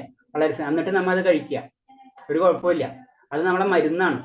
ഡെയിലി കഴിക്കണ ഭക്തിയിലേക്കുള്ള മരുന്നാണ് നമ്മൾ കഴിക്കുന്നത് വിചാരിച്ചിട്ട് അത് ചെയ്യാം. കൃഷ്ണപ്രസാദം ക്രമേണ അപ്പൊ അത് പറഞ്ഞ ഗുണം പറഞ്ഞു തരുന്നു എന്ന് പറയുന്നത്, കഴിക്കുന്നവൻ ക്രമേണ വൈഷ്ണവന്റെ വിധാനത്തിലേക്ക് ഉയർത്തപ്പെടും. ഇങ്ങനെയാണ് ആ ശാസ്ത്രം അതാണ് പറഞ്ഞു തരുന്നത്. ആ ശാസ്ത്രത്തിനനുസരിച്ച് നമ്മൾ ചെയ്യുക. അല്ലെങ്കിൽ ഇപ്പൊ എന്താണ്, ഭഗവാൻ കഴിച്ചില്ലെങ്കിൽ എനിക്ക് എന്താ, അങ്ങനെയൊക്കെ ചിന്തിക്കുന്ന പല വ്യക്തികളുണ്ട്. അത് ആൾറെഡി നമ്മൾ പറഞ്ഞിട്ടുണ്ട് ഹരേ കൃഷ്ണ അവരോട്. അത്രയുള്ള അതിന്റെ കാര്യം. പിന്നെ അതിന്റെ അപ്പുറത്തേക്ക് ഭഗവത്ഗീത തന്നെ പറഞ്ഞു വരുന്നുണ്ട്, അതിന്റെ അപ്പുറത്തേക്ക് കടക്കണ്ടാണ്. സ്കന്ദപുരാണത്തിലെ ബ്രഹ്മാവ് നാരദനോട് പറയുന്നു, നേരത്തെ കൃഷ്ണൻ അണിഞ്ഞിരിക്കുന്ന പൂമാല കഴുത്തിൽ അണിയുന്നവൻ എല്ലാത്തരം രോഗങ്ങളിൽ നിന്നും അതേപോലെ തന്നെ സർവ്വപാപങ്ങളിൽ നിന്നും മുക്തനായി ക്രമേണ മാലിന്യങ്ങളിൽ നിന്നും മോചനം നേടുന്നു. അപ്പൊ സ്കന്ദപുരാണത്തിൽ ബ്രഹ്മാവ് നാരദനോട് പറയുന്നു, കൃഷ്ണൻ അണിഞ്ഞിരിക്കുന്ന പൂമാല കഴുത്തിൽ അണിയുന്നവൻ എല്ലാത്തരം രോഗങ്ങളിൽ നിന്നും അതേപോലെ തന്നെ സർവ്വപാപം. അപ്പൊ പൂമാലര പ്രത്യേകതയാണ്. ഭഗവാൻ അണിയിച്ച ആ പൂമാലര ഇപ്പൊ നമ്മൾ ഇസ്കോൺ ക്ഷേത്രങ്ങളിൽ പോയി കഴിഞ്ഞാൽ അവിടെ നിന്ന് തരുവര്, ചിലർക്ക് കിട്ടും. അത് ആ സമയത്ത് ക്ഷേത്രം ഇത് ചെയ്യുന്ന സമയത്ത് അല്ലെങ്കിൽ പൂജ കഴിയുന്ന സമയത്ത് കുറച്ച് പൂക്കൾ എടുത്തേക്കും. ചിലപ്പം ഭഗവാനില് ചെയ്ത മാലകളൊക്കെ മാറ്റി വെച്ചിട്ടുണ്ടാവും. അപ്പൊ നമുക്കത് ഉപയോഗിക്കാം. അപ്പൊ അങ്ങനെ ചെയ്യുമ്പോൾ അതിന്റെ അർത്ഥം എന്ന് പറയുന്നത് എല്ലാത്തരം രോഗങ്ങളിൽ നിന്നും അതേപോലെ തന്നെ സർവ്വപാപങ്ങളിൽ നിന്ന് മുക്തനായി ക്രമേണ മാലിന്യങ്ങളിൽ നിന്ന് മോചനം നേടാൻ കഴിയുന്നു. പിന്നെ അടുത്തത് വിഗ്രഹത്തിന് മുന്നിൽ നൃത്തം വെക്കല്. വിഗ്രഹത്തിന് മുന്നിൽ നൃത്തം വെക്കുന്നതിന്റെ പ്രാധാന്യത്തെ ധാരക മഹാത്മ്യത്തിൽ കൃഷ്ണൻ പറയുന്നുണ്ട്. വിഗ്രഹത്തിന് മുന്നിൽ നമ്മൾ നൃത്തം വെക്കണം എന്നാ പറയുന്നത്. ഹർഷോത്മതാവസ്ഥയിലെത്തിയാൽ എന്റെ മുന്നിൽ നൃത്തം വെക്കുമ്പോൾ ഭക്താകർഷണത്താൽ പരമാനന്ദം അനുഭവിക്കുന്നവൻ, അതിന്റെ ബാഹ്യലക്ഷണങ്ങൾ പ്രകടിക്കുന്നവൻ, സഹസ്രാബ്ദങ്ങളായി കുമിഞ്ഞുകൂടിയ പാപങ്ങൾ മുഴുവൻ എരിയിച്ചു കളയാൻ കഴിവുള്ളവനായി തീരുന്നു. അതാണ് അതിന്റെ പ്രത്യേകത. നമ്മൾ ഭഗവാന്റെ മുന്നിൽ ആ ആനന്ദത്തിൽ നൃത്തം വെക്കുന്നതോടുകൂടി നമ്മൾ അറിഞ്ഞും അറിയാതെയും ചെയ്തിട്ടുള്ള അനേക സഹസ്രാബ്ദങ്ങളായി എന്നാ പറയുന്നത്. ഒന്നല്ല, അനേകം ജന്മങ്ങൾ നമ്മൾ കുമിഞ്ഞുകൂടിയിട്ടുള്ള നമ്മളെ പാപകർമ്മങ്ങളെ മുഴുവൻ എരിയിച്ചു കളയാന്നാണ് പറയുന്നത്. അഗ്നി അത്തരം പവറാണ്, ഭസ്മീകരിച്ച് കളയാണ് ചെയ്യുന്നത് ഭഗവാന്റെ മുന്നിൽ നമ്മൾ ആ സമയത്ത് നൃത്തം ചെയ്യുന്ന സമയത്ത്. എല്ലാവരും ക്ഷേത്രങ്ങളിൽ പ്രത്യേകിച്ച് പല ക്ഷേത്രങ്ങളിലും ഉണ്ടാവും, പല സ്ഥലത്തും പല രീതിയിലായിരിക്കുന്നു മാത്രമേ ഉള്ളൂ. ഇസ്കോൺ ക്ഷേത്രങ്ങളിലുണ്ടെങ്കിൽ ആ സമയത്ത് നമ്മൾ നൃത്തം ചെയ്യും ഭഗവാന്റെ കൂടെ. അതായത് ഭഗവാനും നമ്മളോടൊപ്പം നൃത്തം ചെയ്യാണ്. അതാണ് അതിന്റെ പ്രത്യേകത. നമ്മൾ അറിയണില്ല. നമ്മൾ മാത്രം, ഭഗവാന് മാത്രമല്ല, ഭഗവാൻ നൃത്തം വെക്കുക എന്ന് പറഞ്ഞു കഴിഞ്ഞാൽ എന്താണ്, ഈ സമസ്ത പ്രപഞ്ചവും നൃത്തം വെക്കുകയാണ്, അല്ലെ? എല്ലാ ആത്മാക്കളും പുണ്യാത്മാക്കളൊക്കെ അവിടെ ഉണ്ടാവും. മനസ്സിലായി? അവരെ കൂടിയാണ് നമ്മ അങ്ങനത്തെ ഒരു ചിന്താഗതി നമ്മൾക്കില് വരണം. അവരെ കൂടിയാണ് നമുക്ക് നൃത്തം വയ്ക്കാനുള്ള ഭാഗ്യം കിട്ടുന്നത്. അതിന്റെ ബലം എന്ന് പറയുന്നത് എന്താണ്? നമ്മൾ ഇമേജ് ചെയ്യാൻ പറ്റും. പാപങ്ങൾ മുഴുവൻ എരിച്ച് കഴിക്കുന്ന പറയുന്നത് നമ്മൾ അതിന് പറയുന്നുണ്ട്. കാരണം നമ്മ കൈ കൊട്ടുമ്പോഴും കൈ കൊട്ടിയിട്ടും നമ്മ ഭഗവാനെ പ്രാർത്ഥിക്കുമ്പോൾ കൈ കൊട്ടാറുണ്ട് അല്ലേ? അതും ഇതേപോലെ തന്നെ പാപങ്ങളെ മാറ്റിക്കളയുന്ന പറയുന്നത്. നമ്മളെ ആ കയ്യിലുള്ള രേഖകൾ ഉണ്ടല്ലോ, ആ രേഖനെ തന്നെ മാറ്റിക്കളയാനുള്ള പവറാണെന്ന് പറയണം. നമുക്കറിയാം, നമ്മൾ സാധാരണ രീതിയിൽ പറയും കൈരേഖയാണ് നമ്മൾ എല്ലാതൊന്നും പറയും അല്ലേ? അപ്പൊ കൈരേഖനെ തന്നെ മാറ്റണമെങ്കിൽ നമ്മളെ കൈരേഖ എന്ന് പറഞ്ഞു കഴിഞ്ഞാൽ എന്താണ്? നമ്മുടെ തലയിൽ എഴുത്തല്ലേ സാധാരണ രീതിയിൽ പറയാ. അതിനെ മാറ്റണമെങ്കിൽ തന്നെ ഭഗവാന്റെ നാമത്തിനേ കഴിയുള്ളൂ. അതാണ് നമ്മൾ സാധാരണ രീതിയിൽ പറയും കൈ കൊട്ടി തന്നെ ഭഗവാനെ പ്രാർത്ഥിക്കാന്ന് പറയും. വേറെ രീതി പറയുമ്പോ അതിന് വേറെ രീതിയിൽ ഡെഫിനിഷൻ കൊടുക്കുമ്പോ നമ്മളെ പാപകർമ്മങ്ങൾ എന്ന് പറയുന്നത് പക്ഷികളെ പോലെ എന്നാ പറയുന്നത്. നമ്മൾ കൈ കൊട്ടുമ്പോൾ എന്താണ്? പക്ഷികൾ പറന്നു പോകും. അതേപോലെ തന്നെയാണ്. അപ്പൊ അതിന് നമ്മൾ അങ്ങനത്തെ കാര്യങ്ങള് അത് വേറെ രീതിയിൽ പറഞ്ഞു തരുന്നത് മാത്രമേ ഉള്ളൂ. ഇതൊക്കെ ബേസിക് ആയിട്ട് പറഞ്ഞു വരുന്നത് ഇത്രേ ഉള്ളൂ. ഭഗവാന്റെ കാര്യങ്ങൾ ചെയ്യുമ്പോൾ നമ്മ അറിയാതെ തന്നെ ആനന്ദത്തിൽ നമ്മൾ ഏർപ്പെടണം. അത് നമ്മൾ അത്തരം വലിയൊരു ഭക്തനാണെങ്കിൽ അറിയാണ്ട് അവൻ ഏർപ്പെട്ടിരിക്കും. അല്ലെങ്കിൽ നമുക്ക് അത് വന്നിട്ടില്ലെങ്കിൽ മറ്റുള്ളവർ ചെയ്യുമ്പോ അവരെ കൂടെ ചെയ്യാൻ നമ്മൾ ശ്രമിക്കുക. അതാണ് ചെയ്യുന്നത്. നാരദൻ ഇങ്ങനെ ഉറപ്പിച്ചു പറയുന്നു, പരമാനന്ദത്തിന്റെ ബാഹ്യ പ്രകടനമായി വിഗ്രഹത്തിന് മുന്നിൽ കൈകൊട്ടിക്കൊണ്ട് നൃത്തം ചെയ്യുന്നതിന്റെ ശരീരത്തിലെ പാപകർമ്മങ്ങൾ പക്ഷികൾ മുഴുവൻ അന്തരീക്ഷത്തിലെത്തി പറന്നുയർന്ന പോയിക്കൊള്ളും. അത് ഇപ്പൊ പറഞ്ഞ പോയിന്റ് തന്നെ. കാരണം എന്ന് വെച്ച് കഴിഞ്ഞാൽ നമ്മളെ ശരീരത്തിലെ പക്ഷികളെ പോലെയാണെന്ന് പറഞ്ഞത് ഈ പാപകർമ്മങ്ങൾ. അപ്പൊ ഭഗവാന്റെ മുന്നിൽ കൈകൊട്ടി നൃത്തം ചെയ്യുമ്പോൾ ഈ പക്ഷികൾ മുഴുവനും ശരീരത്തിൽ നിന്ന് പറന്നു പോയിക്കൊള്ളും. കൈകൊട്ടിയാൽ പക്ഷികൾ കൂട്ടമേ പറക്കാമല്ലോ, അതേപോലെ ശരീരത്തിലുള്ള പാപത്തിന്റെ പക്ഷികളെ മുഴുവനും കൃഷ്ണ വിഗ്രഹത്തിന് മുന്നിൽ കൈകൊട്ടി നൃത്തം ചെയ്യുന്നതിലൂടെ പറപ്പിച്ച് കളയാം. അപ്പൊ അതിനൊരു ഉദാഹരണം നമുക്ക് പറഞ്ഞു തരാണ്. ഇങ്ങനെ ചെയ്യുമ്പോൾ അതിന്റെ ഗുണങ്ങളാണ് അതിൽ പറഞ്ഞത്. അത്രയും ഇമ്പോർട്ടൻസ് ആണ് എന്താ ഭഗവാന്റെ കൂടെ നൃത്തം ചെയ്യുന്നത്, അല്ലെങ്കിൽ ഭഗവത് വിഗ്രഹത്തിന് മുന്നിൽ നൃത്തം ചെയ്യുന്നതിന്റെ ഗുണങ്ങളാണ് നമ്മൾ പറഞ്ഞത്. ആ സമയത്ത് ശ്രദ്ധിച്ചാൽ അറിയാം, പലരും നിങ്ങൾക്ക് അനുഭവം ഉണ്ടായിട്ടുണ്ടാവും ചിലർക്ക്. കാരണം നമ്മൾ തന്നെ മറന്നു പോകും ആ സമയത്തൊക്കെ. ആ സമയത്ത് ഭഗവാന്റെ കൂടെ ആ വിഗ്രഹത്തിന് മുന്നിൽ. അപ്പൊ ഇത് പ്രത്യേകിച്ച് വൃന്ദാവനത്തിലൊക്കെ പോയി കഴിഞ്ഞാൽ, ചില ക്ഷേത്രങ്ങളിലൊക്കെ പോയി കഴിഞ്ഞാൽ അവിടെ ചെന്ന് എല്ലാവരും കൂടായ ആനന്ദത്തിൽ നൃത്തമാടുന്ന സമയത്ത് നമ്മളെ തന്നെ മറന്നു പോകുന്ന പറയുന്നത്. അതൊക്കെ നമുക്ക് കുറെയൊക്കെ നമുക്ക് അനുഭവിക്കാൻ പറ്റും ചില കാര്യങ്ങളൊക്കെ. അപ്പൊ അതിലൊക്കെ നമ്മൾ എന്താണ്, അതൊക്കെ നമ്മൾ എടുക്കണത്. അങ്ങനത്തെ ചാൻസുകളൊന്നും നമ്മൾ മിസ് ചെയ്യരുത്. ബേസിക് ആയിട്ട് വിഗ്രഹത്തിന് മുന്നിൽ ആദരപൂർവ്വം പ്രണമിക്കല്, അതറിയാം നമുക്ക്. ഭഗവാനെ കാണുമ്പോൾ വിഗ്രഹത്തിന് മുന്നിലൊക്കെ കാണുമ്പോൾ നമ്മൾ പ്രണമിക്കാന്നുള്ളത് ഒരു ബേസിക് ആയിട്ടുള്ള ഒരു കാര്യമാണ്. വിഗ്രഹത്തിന് മുന്നിൽ പ്രണാമം നടത്തി ആദരവ് പ്രകടിപ്പിക്കുന്നതിനെ കുറിച്ച് നാരദീയ പുരാണത്തിൽ ഒരു പ്രസ്താവനമുണ്ട്. അപ്പൊ ഇത് ശ്രദ്ധിച്ചേക്ക്, ഏതെല്ലാം പുരാണങ്ങളാണ് ടച്ച് ചെയ്ത് പോകുന്നത്. അതെന്ന് പറഞ്ഞാൽ ഇത്രയും പുരാണങ്ങളൊക്കെ വായിച്ച് അതിലുള്ള കണ്ടന്റുകളും അത് എന്ന സ്ഥലത്ത് എങ്ങനെ ഉപയോഗിക്കണം എന്ന് നമുക്ക് മനസ്സിലാവില്ല. അപ്പൊ ആചാര്യന്മാർ എന്താണ്, അതിലെ തന്നെ ഇത്രയും പുരാണങ്ങളൊക്കെ പഠിച്ചിട്ട് അതിലിപ്പോ പറഞ്ഞ നാരായണീയ പുരാണം, അതിന് നാരദീയ പുരാണം, പിന്നെ നാരായണ പുരാണം, പിന്നെ അതിനു മുന്നേ സ്കന്ദ പുരാണം, പിന്നെ അങ്ങനെ അനവധി പുരാണങ്ങൾ ഇങ്ങനെ ടച്ച് ചെയ്ത് പോരുന്നുണ്ട്. അപ്പൊ ഈ നാരദീയ പുരാണത്തിൽ പറയുന്നത് എന്താണ്, മഹായജ്ഞം നടത്തുന്നവനും ഭഗവാന്റെ മുന്നിൽ ആദരവോടെ പ്രണാമം നടത്തുന്നവനും ഒരേപോലെയുള്ളവരാണെന്ന് പറഞ്ഞുകൂടാ. യജ്ഞകർമ്മങ്ങളിലൂടെ നേടുന്ന സദ്ഫലങ്ങൾ താൽക്കാലികമാണ്. അതുവഴി നേടുന്ന പുണ്യം ക്ഷയിക്കുന്നതോടെ വീണ്ടും ഈ ഭൂമിയിൽ ജനിക്കേണ്ടി വരും. എന്നാൽ വിഗ്രഹത്തിന് മുന്നിൽ സാഷ്ടാംഗം പ്രണമിച്ച് ഒരിക്കലെങ്കിലും ആദരിച്ചവനെ ഒരിക്കലും ഭൂലോകത്തിൽ മടങ്ങേണ്ടി വരില്ല. അവർ നേരെ കൃഷ്ണധാമത്തിലെത്തും. അപ്പൊ മഹായജ്ഞങ്ങള് വേദവിധികൾ അനുസരിച്ചുള്ള മഹായജ്ഞങ്ങൾ ചെയ്ത് അതിനനുസരിച്ചുള്ള ദേവത സങ്കല്പത്തൊക്കെ ലഭിച്ച് അങ്ങനെയൊക്കെ പോയി കഴിഞ്ഞാൽ ചിലപ്പോൾ എന്താ സംഭവിക്കുക, അവർ ഉന്നതമായ ലോകങ്ങളിലേക്ക് കടക്കും അല്ലെ. പിന്നെന്താണ്, ക്ഷീണപുണ്യം മർത്യലോക വിശന്തി അല്ലെ. അത് കഴിയുന്നതോടുകൂടി എന്താണ്, വീണ്ടും അവർ ഭൂമിയിലേക്ക് എത്തും. പക്ഷെ എന്താണ്, ഭഗവാന്റെ മുന്നിൽ പ്രണമിക്കുക എന്നുള്ളൊരു അവസ്ഥയിലേക്ക് നമ്മൾ എത്തിക്കഴിഞ്ഞാൽ നമ്മൾ എന്താണ്, പിന്നെ ഭൂലോകത്തിലേക്ക് തന്നെ നമുക്ക് മടങ്ങേണ്ടി വരില്ല. അത്രയും ഇമ്പോർട്ടൻസ് ആണ് ഭഗവാന്റെ മുന്നിൽ പ്രണമിക്കുന്നതിന്റെ കാര്യം എന്ന് പറയുന്നത്. അതിന് ഭഗവാന്റെ മുന്നിൽ ഭഗവാൻ എന്ന് പറയുമ്പോൾ വിഗ്രഹത്തിന് മുന്നിൽ നമ്മൾ തീർച്ചയായിട്ടും പ്രണമിച്ചിരിക്കണം. എഴുന്നേറ്റ് നിന്ന് ഭഗവാനെ സ്വീകരിക്കൽ. ഭഗവാന്റെ രഥയാത്രവേളയിൽ എഴുന്നേറ്റ് നിന്ന് അദ്ദേഹത്തെ സ്വീകരിക്കുന്നവൻ എല്ലാ പാപങ്ങളും കഴുകി കളയപ്പെട്ട് ശുദ്ധ ശരീരിയാകും എന്ന് ബ്രഹ്മാണ്ഡ പുരാണം പറയുന്നു. അടുത്ത പുരാണം പറയണം ബ്രഹ്മാണ്ഡ പുരാണം. അതിന് മുന്ന് നാരദ പുരാണം, സ്കന്ദ പുരാണം, ഭവിഷ്യപുരാണം, നമുക്കിത് കേട്ടിട്ട് ഈ 18 പുരാണം 5 പുരാണം പറഞ്ഞ 6ാമത്തെ പുരാണം ഏതെന്ന് ചോദിച്ചാൽ നമുക്ക് സംശയം വരും. പുരാണത്തിന്റെ പേര് തന്നെ. അപ്പൊ ഇതൊന്നൊക്കെ ആലോചിച്ച് അതിൽ ഓരോ കണ്ടന്റുകൾ എടുത്തിട്ട് അതിൽ ഡിസ്കസ് ചെയ്തിട്ട് അത് നമുക്ക് ഇത്രയും ഷോർട്ട് കട്ടായിട്ട് പറഞ്ഞു തന്നെ വലിയ വലിയ ആചാര്യന്മാരെ പറ്റി ഒന്ന് ചിന്തിച്ചു നോക്കിയേ. വേറെ ഒന്നും വേണ്ട, നമ്മളെ ഭൗതികമായിട്ട് തന്നെ ചിന്തിച്ചു, ആത്മീയം വിട്. അപ്പൊ അവരെ പവർ എത്രയാണെന്ന്. അപ്പൊ അവര് ഇത്രയും സിംപ്ലിഫൈ ചെയ്തിട്ട് നമുക്ക് പറഞ്ഞു തരാണ്. ഭഗവാന്റെ രഥയാത്ര വേള എഴുന്നേറ്റ് നിന്ന് അദ്ദേഹത്തെ സ്വീകരിക്കുന്നവന് എല്ലാ പാപങ്ങളും കഴുകി കളയപ്പെട്ട് ശുദ്ധ ശരീരയാകും എന്ന് ബ്രഹ്മാണ്ഡ പുരാണത്തിൽ പറയുന്നു. അപ്പൊ രഥയാത്ര ഭഗവാനെ എഴുന്നള്ളിപ്പിക്കുന്ന സമയത്ത് അല്ലേ നമ്മള് അത് റെസ്പെക്റ്റോടുകൂടി ആ സാന്തരസത്തില് ഭഗവാനെ ആരാധിച്ചിരിക്കണം. അവിടെ ഒരു സാന്തരസം പറയുന്നത് ഭഗവാൻ ഒരു രാജാവാണ്, ഒരു സംശയമില്ല. അപ്പൊ ആ രാജാവിനെ എഴുന്നള്ളിക്കണ എന്ന് പ്രജകൾ എന്താ ചെയ്യുക എന്നതുപോലെ തന്നെയാണ് നമ്മള് ചെയ്യേണ്ടത് എന്ന് പറയുന്നത്. അത് ഏതിലാ പറഞ്ഞ ബ്രഹ്മാണ്ഡ പുരാണത്തിൽ പറയുന്നത്. പിന്നെ വിഗ്രഹത്തെ അനുഗമിക്കില്ലേ സാമാന്യമായ ഒരു പ്രസ്ഥാനം ഭവിഷ്യപുരാണം. അപ്പൊ അതിന് മുന്നാണ് ബ്രഹ്മാണ്ഡ പുരാണം. പിന്നെ ഈ പുരാണം പറഞ്ഞ ഭവിഷ്യപുരാണത്തിൽ പറയുന്നതാണ്. അപ്പൊ എത്ര പുരാണങ്ങൾ ഇപ്പൊ തന്നെ ടച്ച് ചെയ്ത് നോക്കി നമ്മള്. ഭവിഷ്യപുരാണത്തിൽ പറയുന്നത് എന്താണ്? ഹീനകുലത്തിൽ ജനിച്ചവനായാലും ഒരുവൻ ഭഗവാന്റെ രഥയാത്ര എഴുന്നള്ളത്തിൽ അതിന്റെ മുന്നിലോ പിന്നിലോ അതേ കൂടി അനുയാത്ര ചെയ്താൽ അയാൾക്ക് വിഷ്ണുവിന്റെ സർവ്വ ഐശ്വര്യ സമൃദ്ധികളും ലഭിക്കും. ഭവിഷ്യപുരാണത്തിൽ പറയും. അപ്പൊ നോക്കി പുരാണങ്ങൾ തന്നെ നോക്കിയേ, മാക്സിമം എല്ലാ പുരാണങ്ങളും ഭഗവാന്റെ കാര്യങ്ങൾ തന്നെയാണ് പറയുന്നത്. അത്രയും ഇമ്പോർട്ടൻസ് ഉണ്ട് ഭഗവാന്. അത് കാരണം കൊണ്ട് ആചാര്യന്മാര് നമ്മളോട് പറയുന്നത് ഭഗവാന്റെ നാമെങ്കിലും നമ്മള് ജപിക്കണം എന്ന് പറയുന്നത്. അപ്പൊ സാമാന്യമായി ഇപ്പൊ ഭവിഷ്യപുരാണത്തിന് ഹീനകുലത്തിൽ ജനിച്ചവനായാലും ഒരുവൻ ഭഗവാന്റെ രഥയാത്ര എഴുന്നള്ളത്തിൽ അതിന്റെ മുന്നില് പിന്നില് അതുകൂടെ അനുയാത്ര ചെയ്താൽ അയാൾക്ക് വിഷ്ണുവിന്റെ സർവ്വ ഐശ്വര്യങ്ങൾ ഭഗവാനെ പോലെയുള്ള എല്ലാ ഐശ്വര്യങ്ങളും നമുക്കറിയാം. 5 മുക്തികളെ പറ്റി നമ്മൾ പഠിച്ചല്ലേ. അതിലൊരു തരം മുക്തിയാണ് ഭഗവാന്റെ ഐശ്വര്യങ്ങൾ ലഭിക്കുക എന്നുള്ളത്. അങ്ങനത്തെ ഐശ്വര്യങ്ങൾ തന്നെ നമുക്ക് ലഭിക്കും ഏതാ വിഗ്രഹത്തിൽ അനുഗമിച്ചാല്.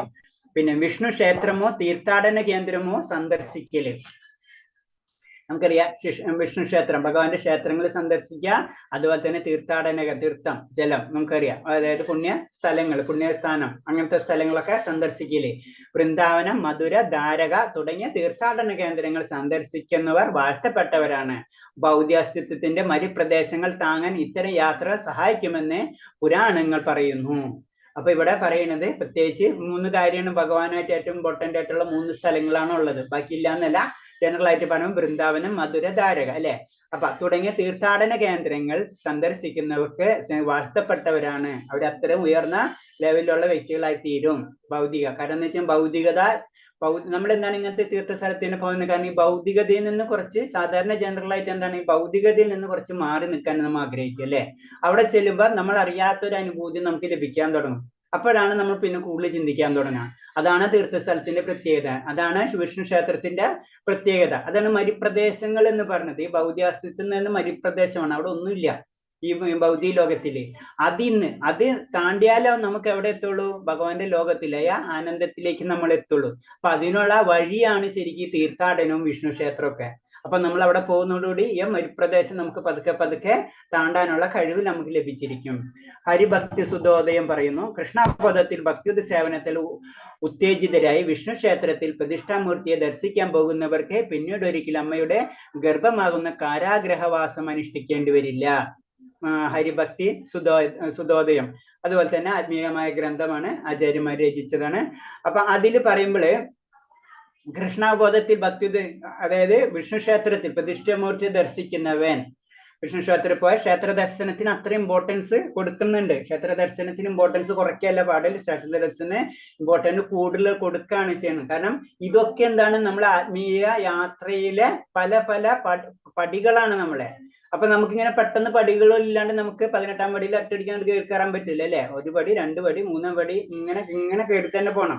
അപ്പൊ അതിലെ പല പടികളിൽ ഒന്നാണ് ശരിക്കും ആത്മീയ ക്ഷേത്രങ്ങള് അല്ലെങ്കിൽ ആത്മീയ തീർത്ഥസ്ഥലങ്ങളൊക്കെ പറയുന്നത്.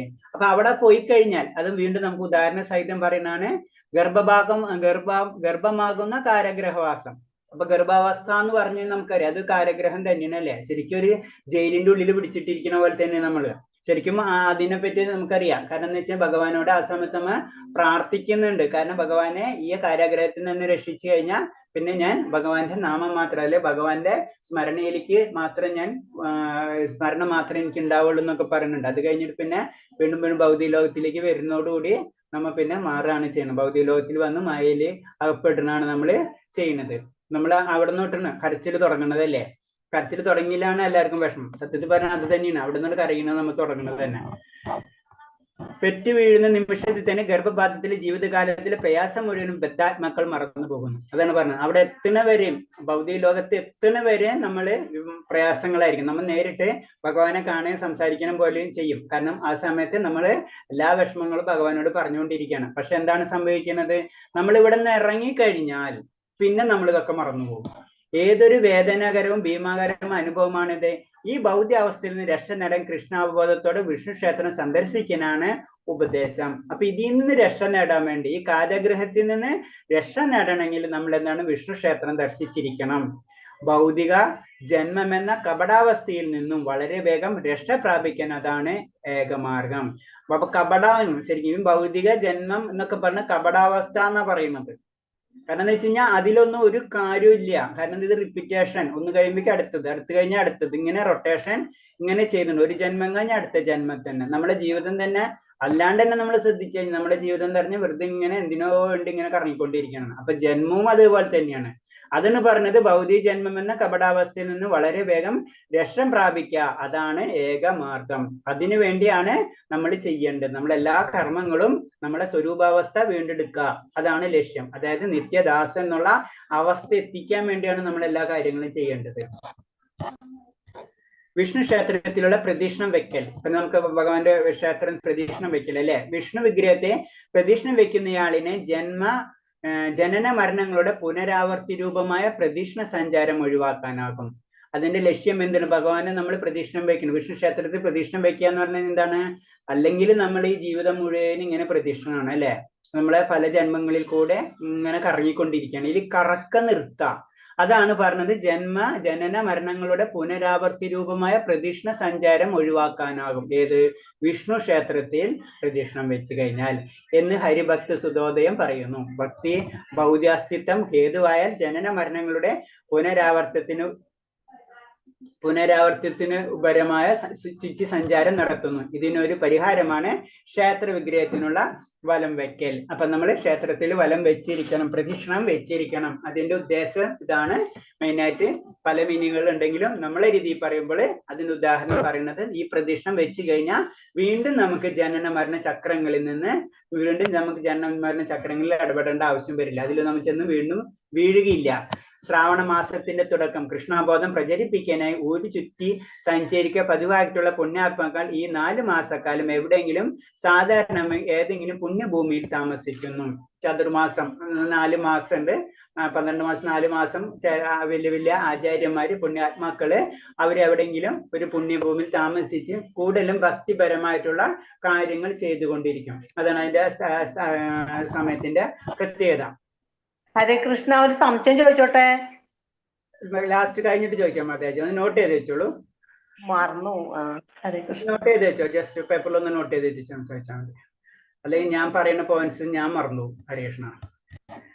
ഏതെങ്കിലും പുണ്യഭൂമിയിൽ താമസമാക്കുന്നു. ഈ കാലയളവിൽ അനുഷ്ഠിക്കേണ്ട ചില സവിശേഷ കർമ്മ പരിപാടികളുണ്ട്. ഈ കാലയളവിൽ ദിവസവും 4 തവണയെങ്കിലും വിഷ്ണു ക്ഷേത്രത്തിൽ പ്രദക്ഷിണം വെച്ചാൽ അത് പ്രപഞ്ചം മുഴുവൻ സഞ്ചരിക്കുന്നതിന് തുല്യമായി കണക്കാക്കുമെന്ന് സ്കന്ദപുരാണം പറയുന്നു. അപ്പൊ ഈ 4 മാസം എന്താണ്? പ്രത്യേകിച്ച് ആചാര്യന്മാരെ പുണ്യാത്മാക്കൾ എന്താണ്? അവരെന്തിനാ അവിടെ 4 മാസം അവിടെ നിന്ന് അവർ ഈ സമയത്ത് വിഷ്ണു ക്ഷേത്രത്തിലൊക്കെ പ്രദക്ഷിണം വെച്ച് കുറെ അവര് നിയമപരമായിട്ടുള്ള നിയമം എന്ന് പറയുന്നത് ആത്മീയമായിട്ടുള്ള കാര്യങ്ങൾ കൂടുതൽ സമയം അതിനു വേണ്ടി വിനിയോഗിക്കും. നമ്മൾ ഉപവാസം ചെയ്യണ പോലെ, ഏകദേശം എടുക്കണ പോലെ തന്നെ അവർ അതിന്റെ കുറെ നിയമങ്ങളും കാര്യങ്ങളും അത് ആ സമയത്ത് ഈ 4 മാസം കൂടുതൽ സമയം ഭക്തിപരമായിട്ടുള്ള കാര്യങ്ങളിലേക്ക് വേണ്ടി അവർ ഉപയോഗിക്കും. അങ്ങനെ ആ സമയത്ത് ചെയ്തു കഴിഞ്ഞാൽ ആ 4 മാസങ്ങളിൽ കൂടുതൽ ചെയ്യുമ്പോൾ അവരെന്താണ്? അത് പ്രപഞ്ചം മുഴുവൻ സഞ്ചരിച്ചതിന് തുല്യമായി കണക്കാക്കുമെന്ന് സ്കന്ദപുരാണം പറയുന്നത്. അപ്പൊ ആ സമയത്ത് ആ 4 മാസത്തിന് അതിൻ്റെതായ പ്രത്യേകതകളുണ്ട്. അപ്പൊ അത് കാരണം കൊണ്ടാണ് ആ സമയത്ത് ആചാര്യന്മാർ അത് കൂടുതൽ കാര്യങ്ങൾ അവർ ചെയ്യുന്നത്. അപ്പൊ അത് ഭക്തിപരമായിട്ട് കുറച്ച് അവർക്ക് മുന്നേറ്റത്തിന് സഹായിക്കും. ഈ പ്രദക്ഷിണ വഴി ഒരുവൻ ഗംഗാ നദി ഒഴുകുന്ന നാട്ടിലെ പുണ്യസങ്കേതങ്ങൾ മുഴുവനും സന്ദർശിച്ചതിനായി കണക്കാക്കപ്പെടുന്നു. ചാതുർമാസ അനുഷ്ഠാനത്തിന്റെ ഫലമായി ഒരുവൻ ഭക്തി സേവനത്തിന്റെ വിധാനത്തിലേക്ക് അതിവേഗം ഉയർത്തപ്പെടും. കാരണം നമ്മൾ 12 മാസത്തിലെ 4 മാസം തന്നെ എന്താണ്? വേറെ ഒന്നില്ലാണ്ട് ഭക്തി മാത്രമായിട്ട് മാറ്റാണ് നമ്മുടെ. അപ്പൊ എന്താണ്? ഓട്ടോമാറ്റിക് ആയിട്ട് എന്താണ്? തീർച്ചയായിട്ടും അവൻ ഉയർന്ന തലത്തിലേക്ക് വരും. അതിന് സംശയമില്ല. അതിന് ചതുർമാസ അനുഷ്ഠാനത്തിന്റെ ഫലമായി ഒരുവൻ ഭക്തിയുദ്ധ സേവനത്തിന്റെ വിധാനത്തിലേക്ക് അതിവേഗം ഉയർത്തപ്പെടുമെന്ന് പറയുന്നത്. അപ്പൊ നമ്മൾ പലതരം വൃത്തങ്ങളും കാര്യങ്ങളും നമ്മൾ എടുക്കണം എന്ന് പറഞ്ഞതിന്റെ കാര്യങ്ങൾ എന്താണ്? ഇതല്ലാതെ നമ്മളെ ഭക്തിയിലേക്ക് ഉയർത്താൻ വേണ്ടിയിട്ടുള്ളതാണ്.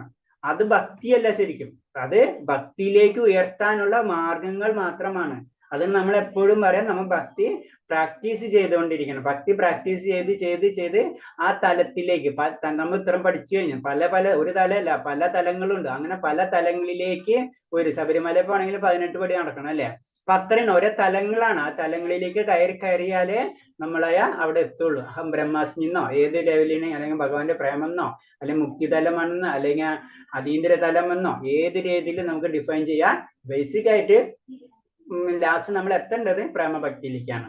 അതിന് ലക്ഷ്യം. ബാക്കിയൊക്കെ വഴിക്ക് പോകുമ്പോൾ പല കാര്യങ്ങളും നമുക്ക് കാണാൻ പറ്റും അല്ലെ? നമ്മളിപ്പോ എറണാകുളത്തുനിന്ന് എക്സാമ്പിൾ എവിടേക്ക് പോകണം, ഡൽഹിക്ക് പോകണമെന്ന് വെക്കാം. നമ്മൾ ട്രെയിനിൽ കയറി കഴിഞ്ഞാൽ ഓരോ സ്റ്റേഷനിലും ഓരോ സ്ഥലങ്ങളിലും പലതും കാണാൻ പറ്റും. ലക്ഷ്യം നമ്മൾ ഡൽഹിയാണ്, പക്ഷെ പലതും കാണാൻ പറ്റും എന്നത് പറഞ്ഞ പോലെയാണ് ഭക്തിയിൽ. നമ്മളിങ്ങനെ കയറിയിരുന്നു, നമ്മളിങ്ങനെ പോയിക്കൊണ്ടിരിക്കുന്ന പല സ്ഥലങ്ങളിൽ ഇറങ്ങും. അവിടെ ഇറങ്ങരുത്, അത് മാത്രമാണ് പറയാ.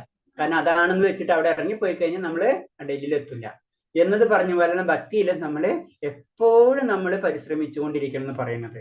അപ്പൊ ഇവിടെ ഗംഗാനദിനെ പറ്റിയാണ് കമ്പയർ ചെയ്യുന്നത്. ഗംഗാനദിയുടെ ചുറ്റുള്ള നമുക്കറിയാം, ഗംഗാനദിയുടെ ചുറ്റാണ് നമ്മൾ ആത്മീയമായിട്ടുള്ള കേന്ദ്രങ്ങൾ മുഴുവനും അല്ലെ? മാക്സിമം എല്ലാതും നമുക്ക് കാണാം. അപ്പൊ അതേപോലെ തന്നെയാണ് ഒരുവൻ ഈ ചാതുർമാസം അനുഷ്ഠിച്ചു കഴിഞ്ഞാൽ ആ ഗുണങ്ങൾ മുഴുവൻ അവന് കിട്ടും എന്നാ പറയുന്നത്. അത്ര ഇമ്പോർട്ടൻസ് ആണ് ചാതുർമാസ വ്രതത്തിൽ നിന്ന് പറഞ്ഞു തരാണ്. പിന്നെ അടുത്തത് അർച്ചന. ക്ഷേത്രത്തിലെ പ്രതിഷ്ഠാമൂർത്തിയെ ആരാധിക്കലെയാണ് അർച്ചന. അപ്പൊ അർച്ചന എന്ന് പറഞ്ഞാൽ എന്താണ്? ഭഗവാനെ ആരാധിക്കുന്നത്. അത് ഇങ്ങനെ അർച്ചന എന്ന് പറയുന്നത്. ശരീരമല്ല, ആത്മാവാണ് താൻ എന്ന കാര്യം സ്വയം ആവർത്തിച്ചുറപ്പിക്കുകയാണ് ഇതിലൂടെ സാധിക്കുന്ന ഒരു കാര്യമാണ്. അപ്പൊ നമ്മൾ അർച്ചന, ഭഗവാനെ ആരാധിക്കുമ്പോ അതിലേക്കൂടെ നമുക്ക് എന്താണ് വരുന്നത്? ഞാൻ ശരീരമല്ല, ഞാൻ ആത്മാവാണ് എന്ന് ഞാൻ എന്നെ തന്നെ ബോധിപ്പിക്കുകയാണ് ശരിക്കും ചെയ്യുന്നത്. കൃഷ്ണന്റെ ഉത്തമ സുഹൃത്തായ സുദാമാവ് ഒരു ബ്രാഹ്മണ ഗൃഹത്തിലേക്ക് പോകുന്ന വഴി തന്നോട് തന്നെ ഇങ്ങനെ മന്ത്രിച്ചതായി ശ്രീമദ് ഭാഗവതം 10:81-19 പറയുന്നുണ്ട്. അപ്പൊ സുദാമാവ് നമുക്കറിയാം അല്ലെ? കുചേലൻ ഭഗവാന്റെ ഉത്തമ സുഹൃത്താണ്.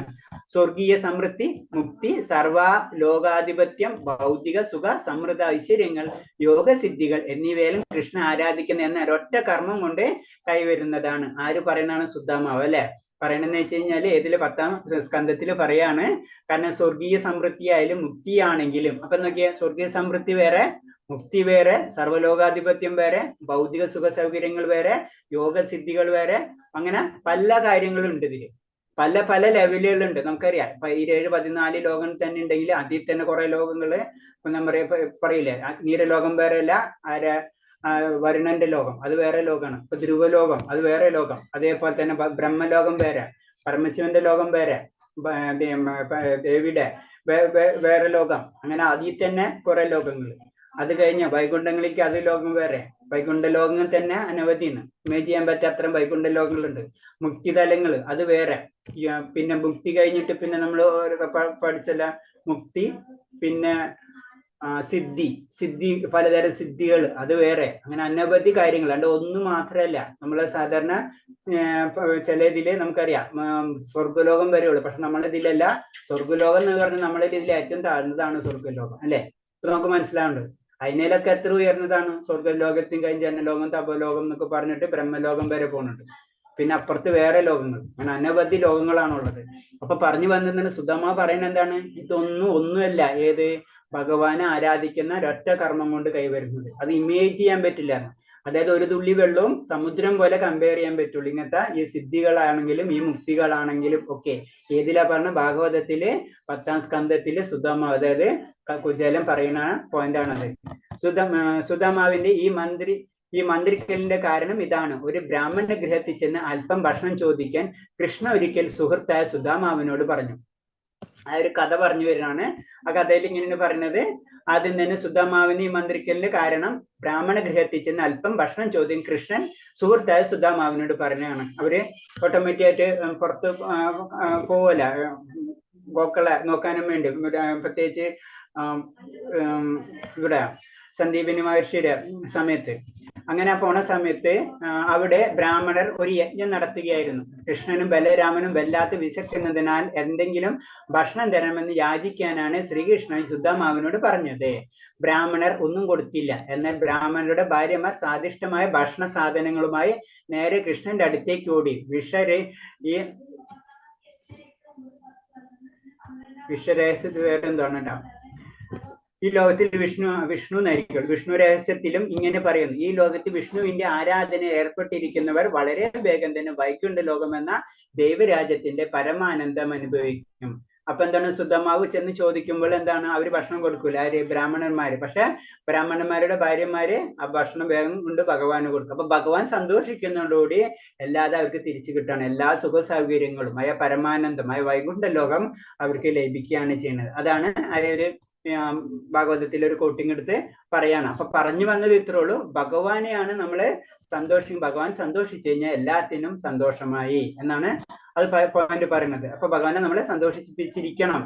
ഭഗവത് സേവനം ചെയ്യാൻ വിഷ്ണു രഹസ്യത്തിൽ ഇങ്ങനെ പറയുന്നു, മഹാരാജാവിന്റെ പരിചാരകർ എന്ന പോലെ ഭഗവാന് പരിചരണവും സേവനത്തും നടത്തുന്നവൻ മരണാനന്തരം കൃഷ്ണധാമത്തിലേക്ക് ഉയർത്തപ്പെടും. അപ്പൊ വിഷ്ണു രഹസ്യം അതിൽ പറയുന്നത് മഹാരാജാവിന് പരിചാരകർ. നമുക്ക് മഹാരാജാവിന്റെ പരിചാരകൾ എന്താണ്, പരിചാരകന്മാരെന്താണ്, എപ്പോഴും മഹാരാജാവിനെ നോക്കിക്കൊണ്ടിരിക്കുക അല്ലെ. അതേപോലെ തന്നെ ഭക്തന്മാരെന്താണ്, ഭഗവാനെ നോക്കണം. നമ്മൾ ചെയ്യുന്ന കാര്യങ്ങൾ നമ്മൾ ശ്രദ്ധിച്ചാലേ, നമ്മൾ എന്താണ് ക്ഷേത്രങ്ങളിൽ പോയാലും എന്തൊരു കാര്യം ചെയ്താലും എന്താണ് ചെയ്യുന്നത്, ഭഗവാനെ പരിചരിക്കുകയാണ് നമ്മൾ ചെയ്യുന്നത് അല്ലെ. വേറെ ഒന്നുമല്ല, പൂവൊക്കെ വെച്ച് ഭഗവാനെ ഇത് ചെയ്യണ പരിചരിക്കണ്.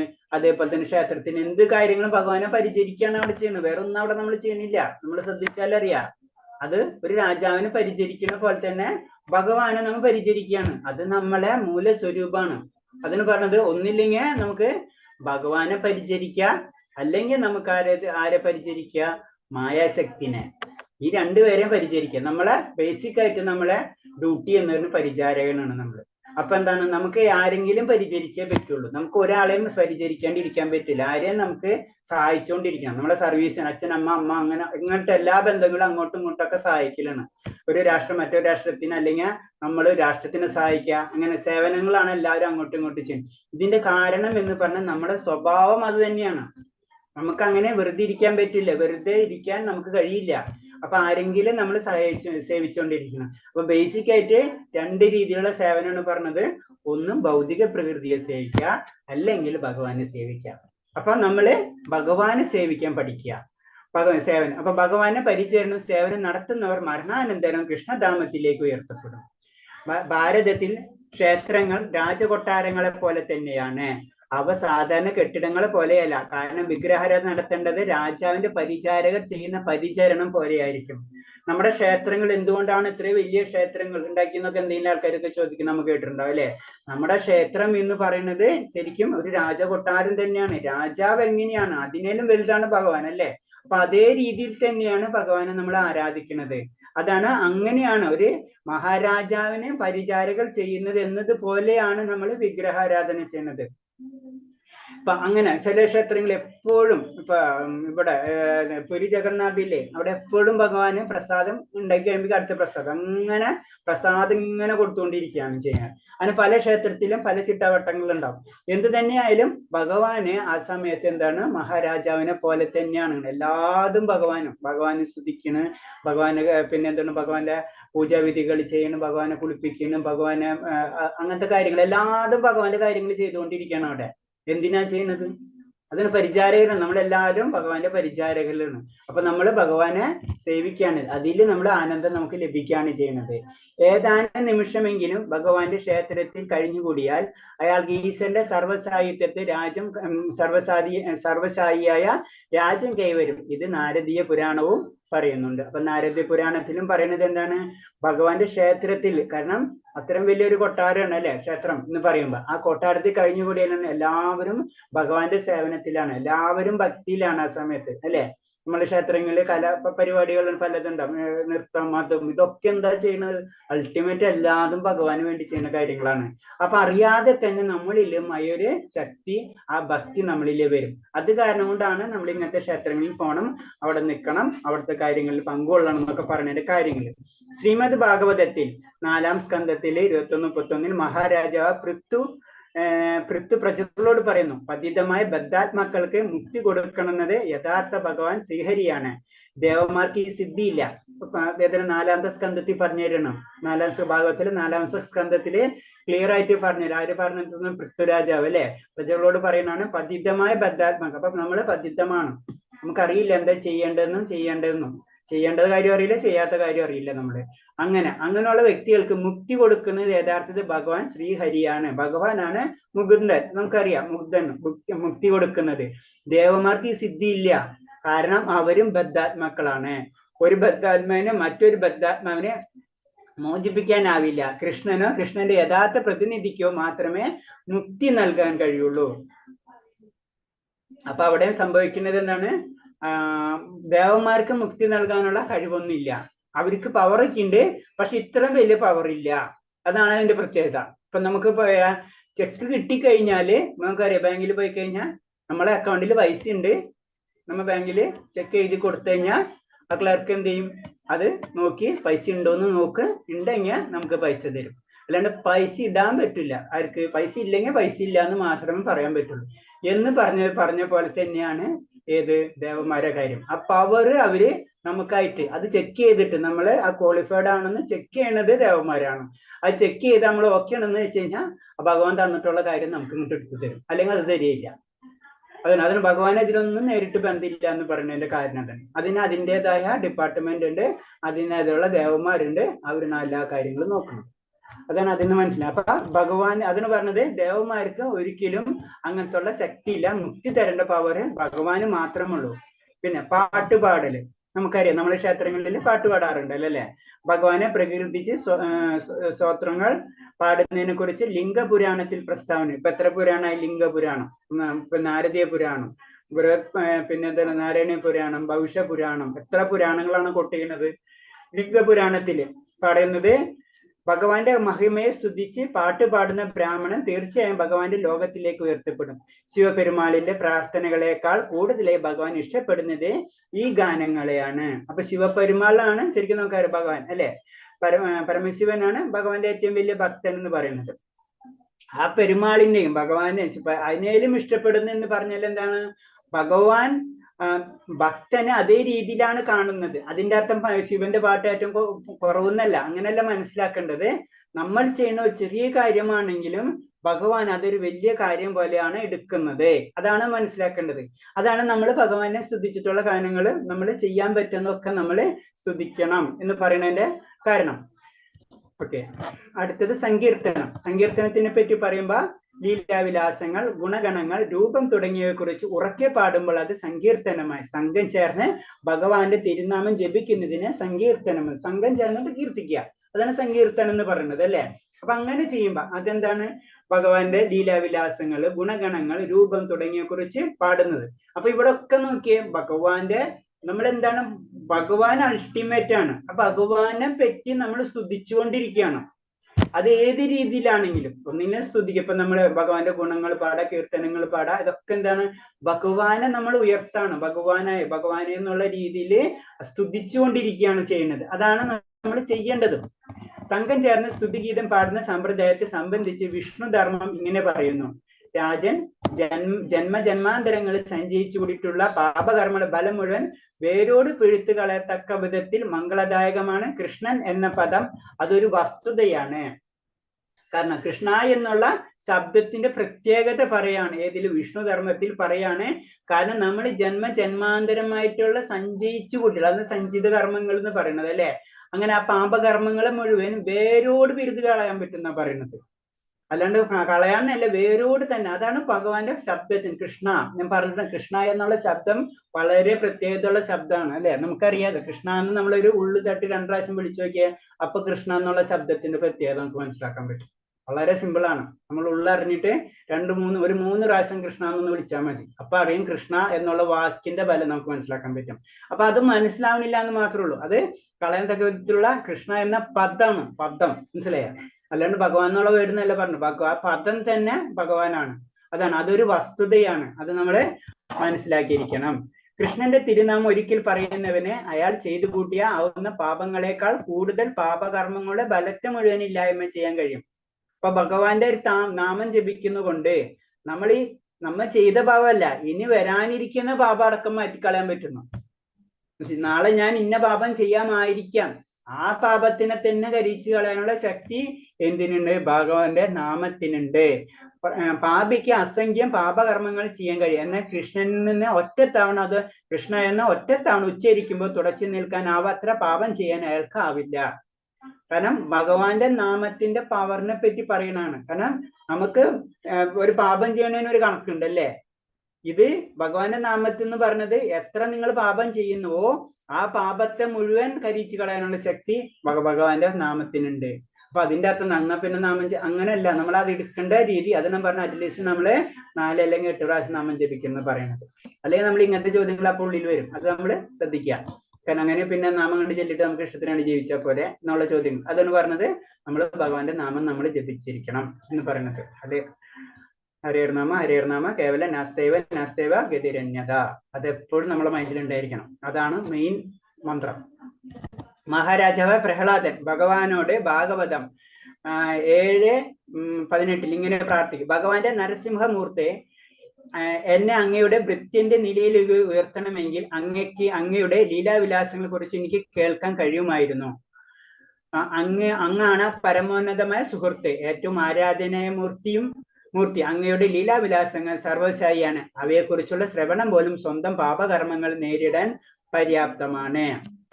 അപ്പൊ അടുത്തത് പ്രഹ്ലാദ് മഹാരാജാവ് പറയാണ്, ഭാഗവതത്തിൽ തന്നെയുള്ള കോട്ടിംഗ് ആണ്. പ്രഹ്ലാദ് മഹാരാജ് പറയുന്നത് എന്താണ്? നരസിംഹമൂർത്തിയോട് പ്രാർത്ഥിക്കുകയാണ്. എന്താണ് പറയുന്നത്? എന്നെ അങ്ങയുടെ ഭൃത്യന്റെ നിലയിലേക്ക് ഉയർത്തണമെന്നേ. മനസ്സിലായി? പരിചാരകന്റെ അവിടേക്ക് ഉയർത്തണം എന്നാണ് പറയുന്നത്, അല്ലാണ്ട് ഭക്തന്റെ എന്നൊന്നല്ല പറയുന്നത് പ്രഹ്ലാദ് മഹാരാജൻ. എന്താണ്? അങ്ങയുടെ ലീലാവിലാസങ്ങളെ കുറിച്ച് എനിക്ക് കേൾക്കാൻ കഴിയുമ്പോൾ, അപ്പോഴോ എനിക്ക് അങ്ങയുടെ ലീലാവിലാസങ്ങളെ കുറിച്ച് എനിക്ക് കേൾക്കാൻ കഴിയുള്ളൂ. അങ്ങാണ് പരമോന്നതമായ സുഹൃത്തെ, ഏറ്റവും ആരാധനായ മൂർത്തി, അങ്ങയുടെ ലീലാവിലാസങ്ങൾ സർവശായിയാണ്. അത് പറഞ്ഞപ്പോഴാണ് പ്രഹ്ലാദ് മഹാരാജ് നരസിംഹ ഭഗവാൻ വരുമ്പോൾ ഭൂലോകം മുഴുവൻ ഈ 3 ലോകങ്ങൾ കിടകിട വിറക്കണം അല്ലേ? ഒരാളും നരസിംഹ ഭഗവാന്റെ അടുത്തേക്ക് പോകാൻ പറ്റില്ല, അത്രയും പവർഫുൾ ആണ്. ആ സമയത്ത് വന്നിട്ടും അതാണ് ഭക്തനും ഭഗവാനും തമ്മിലുള്ള ബന്ധം എന്ന് പറയുന്നത്. ശരിക്കും പ്രഹ്ലാദ് മഹാരാജിന്റെ മടിയിലിരുത്താണ് നരസിംഹ. എന്നിട്ട് നാവ് നമ്മളെ എന്താണ് സിംഹക്കുട്ടിനെ നാവുകൊണ്ട് ഇത് ചെയ്യുമല്ലോ അല്ലെ എന്ന് പറഞ്ഞ പോലെ തന്നെയാണ് പ്രഹ്ലാദ് മഹാരാജരുടെ സ്നേഹം കാണിക്കുന്നത്. ആര്? നരസിംഹഭവൻ. അതാണ് ഭഗവാനും ഭക്തനും തമ്മിലുള്ള ബന്ധം. മറ്റുള്ളവര് എല്ലാവരും പേടിച്ച് വിറച്ചിരിക്കുക, എന്താ ചെയ്യേണ്ടത്, എന്താ പ്രവർത്തിക്കേണ്ടതെന്ന് അറിയില്ല. പക്ഷെ ഭക്തനും ഭഗവാനും തമ്മിലുള്ള ഒരു ബന്ധമാണെന്ന് പറഞ്ഞു. അപ്പോഴും എന്താണ് ഭക്തൻ അപ്പോഴും എന്താണ് ഇത്രയും വലിയ നരസിംഹ ഭഗവാനായ ഉഗ്രമൂർത്തിനെ കണ്ടിട്ടും എന്താ പ്രാർത്ഥിക്കുന്നത്? എന്താണ്? വളരെ സിമ്പിൾ ആയിട്ടാണ്. എന്നിട്ടും പ്രാർത്ഥിക്കുന്നത് എന്താണ്? ഭഗവാന്റെ ലീലാവിലാസങ്ങളെ കുറിച്ച് എനിക്ക് കേൾക്കാൻ കഴിയണമെന്ന്. മനസ്സിലായ? അപ്പൊ പരമോന്നതമായ സുഹൃത്ത്, എന്റെ ആരാധ്യനാമൂർത്തി, അങ്ങയുടെ ലീലാവിലാസങ്ങൾ സർവ്വതാ സായിയാണ്. അവയെക്കുറിച്ചുള്ള ശ്രവണം പോലും സ്വന്തം പാപകർമ്മങ്ങൾ നേരിടാൻ പര്യാപ്തമാണ് എന്നാ പറയുന്നത്. ഹരേഷ്, നമുക്ക് നിർത്തുന്ന 29. ഓക്കെ, എത്രാമത്തെ സ്ലൈഡായി? ഒരു സെക്കൻഡ്.